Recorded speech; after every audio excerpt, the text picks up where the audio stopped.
best American contender for the World Heavyweight Championship was a Negro. An author miraculously finds a lost valuable manuscript. Paul Revere did not ride alone. Can you imagine that? Yes, ladies and gentlemen, this is Lindsay McHarry, and those statements are all true. And in just a moment or two, my thespian friends and I are going to prove them to you. So, we'll be seeing you.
Well, now we're all set and raring to go. So here's our first Can You Imagine That item for this session.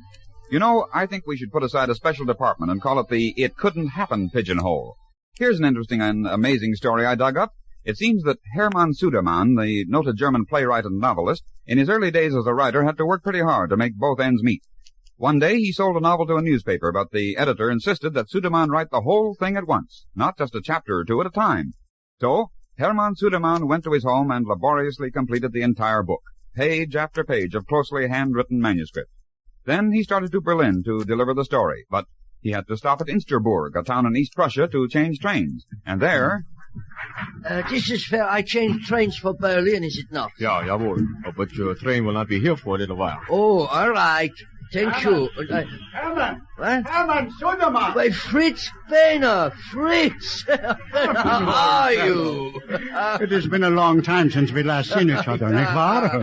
Fritz, what are you doing here at Insterburg? Visiting the town. And you know what? Here with me are Heinrich Müller, Chance, and all the rest of the old friends. That is fine, fine.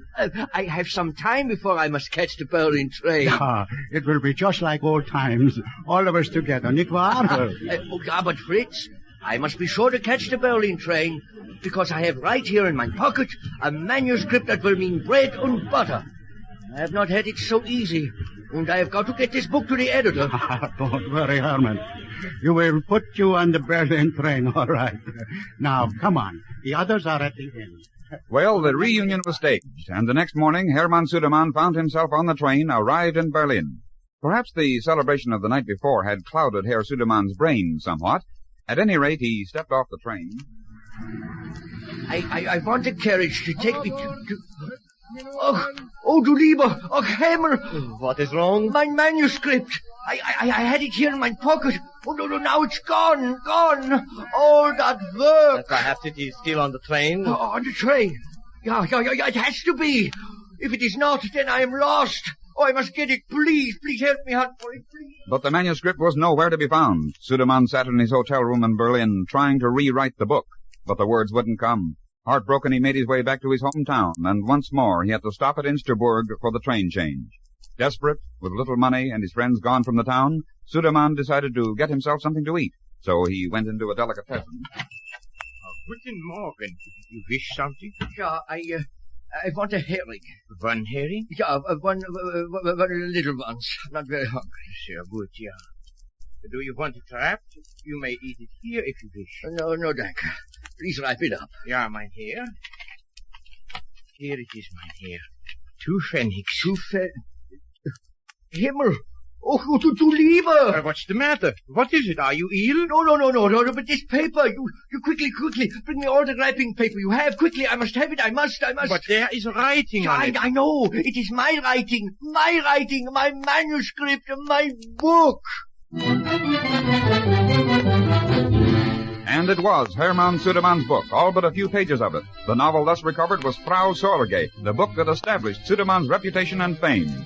Can you imagine that? The British are coming! The British are coming! Well, that must be Paul Revere riding from Charlestown to Lexington to warn the colonists that the English soldiers are on the march. But what's that other voice doing there? Well, Paul didn't ride alone that night of April 18th, 1775.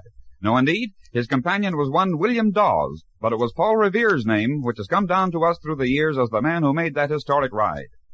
By the way, that patriot's name was not originally Revere. No, Paul was the third son of Apollos Rivoire, who migrated to Boston from Germany, and upon reaching America changed the family name to Revere. Can you imagine that?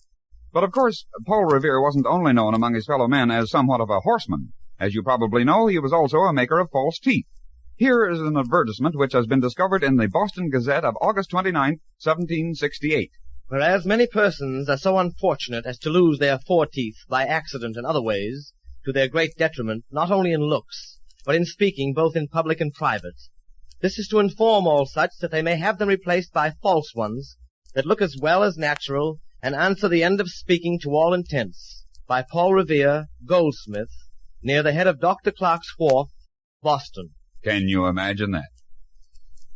Did you know that the first American ever to fight for the world's heavyweight boxing championship was a Negro? That's right. His name was Tom Mollino. He had been a slave on a plantation in the state of Virginia, and when his master heard that Tom had given a terrific whipping to a Negro bully on a neighboring plantation, he promptly gave Tom his freedom and suggested that he follow the pugilistic profession. Gratefully, Tom Mollino embraced the idea, also accepting his former master's offer of transportation to England, then the recognized center of the boxing sport and the home of the world's heavyweight champion, Tom Cribb. When Mollino arrived in England in the year 1810, he negotiated 8 fights, won them all, received less than $350 for all of them, and became a definite contender for the championship. He finally met Cribb at Copthall Common on December 10, 1810. Before a crowd of 20,000, Mollino mauled Cribb all over the ring for 30 rounds. Yes, I said 30 rounds. They took their boxing seriously in those days. Well, let's imagine that we're listening to a radio broadcast of the Mollino-Cribb battle as the announcer at the ringside says, Well, ladies and gentlemen, Tom Cribb is in pretty bad shape. His seconds are working over him hard right now. Yes, sir, he doesn't look much like a champion. Well, on the other hand, the American is still going top roll. Here's the bell announcing the start of the 31st round, and the lads come out of their corners. Mollino is making a dash for Cribb. Hits him with a hard right smash and drops him. The referee motions the American to a neutral corner. He's counting. 1, 2. Wait a minute. What happened then? Why, would you believe it, ladies and gentlemen? The American, in trying to avoid bodily contact with Cribb, stumbled and pitched headlong right into a ring post. He's unconscious. Yes, now both men are lying prone on the canvas, completely out. Can you imagine that? Well, now, we'll see what's going to happen now. Both men were revived for the 32nd round, and both groggy, virtually out on their feet, pushed and shoved each other unsteadily around the ring until, toward the end of the round, they bumped into each other, weaved a moment again, and then both fell to the floor as the bell rang. Somewhat revived once more, they were shoved by their seconds into the ring for the start of the 33rd round. And here we go for another round of this grueling fight, ladies and gentlemen. Both Cribb and Mollino look badly, very badly indeed. Neither one looks as though he... There! Cribb has landed a neat one to the American's face. He's down, ladies and gentlemen, he's down. The American is down. And the referee motions Cribb to a neutral corner and begins to count. 3, 4, 5... 6, he's still lying there. He doesn't move. 8, 9, 10, and he's out. Tom Cribb is still heavyweight champion of the world. After the fight, it was discovered that when the American Negro dove into the ring post in the 31st round, he had fractured his skull. But that didn't change the decision, and Tom Cribb retained his title. Mollino's head injury affected his memory, and although he fought a few times after that big battle, he didn't earn much, finally drifted into oblivion, and was found 8 years later in an army barracks in Ireland, dead.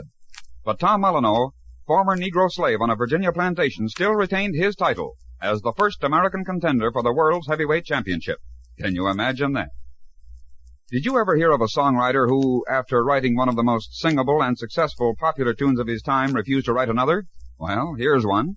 His name was Michael Nolan, a singer in the music halls of London several generations past. He penned a ditty, later singing it and popularizing it among English audiences. Soon, American music publishers, hearing of the immense popularity of this new foreign hit, brought it to the United States, and it was introduced at the Old London Theater in New York by Annie Hart, known professionally as the Bowery Girl. Its lilting melody very, very soon stole its way into the hearts of all those who heard it, and within a short time, thousands of copies of the song were being sold. Not by one publisher, but by all the publishers who cared to take the trouble to set the song up in notes and type.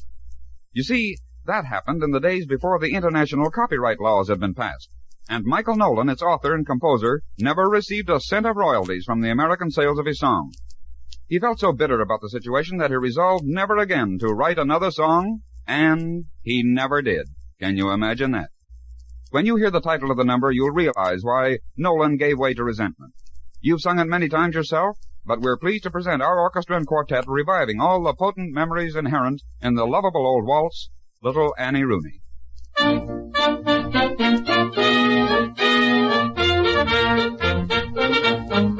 She's my sweetheart, I'm her beau.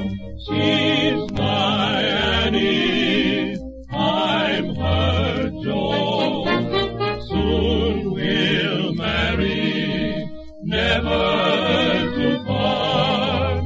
Little Annie Rooney is my sweetheart.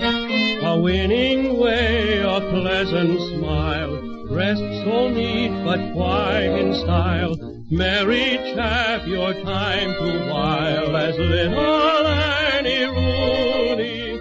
Every evening, rain or shine, I make a call 'twixt 8 or 9 on her who shortly will be mine. Little Annie Rooney, she's my sweetheart, I'm her beau. She's my Annie, I'm her Joe. Soon we'll marry, never to part. Little Annie Rooney is my sweetheart. Well, I guess we've about run out of time on this session of Can You Imagine That, but we're all hoping you'll be listening again when we appear next time on this same station. Until that time, this is Lindsay McCarry saying goodbye now.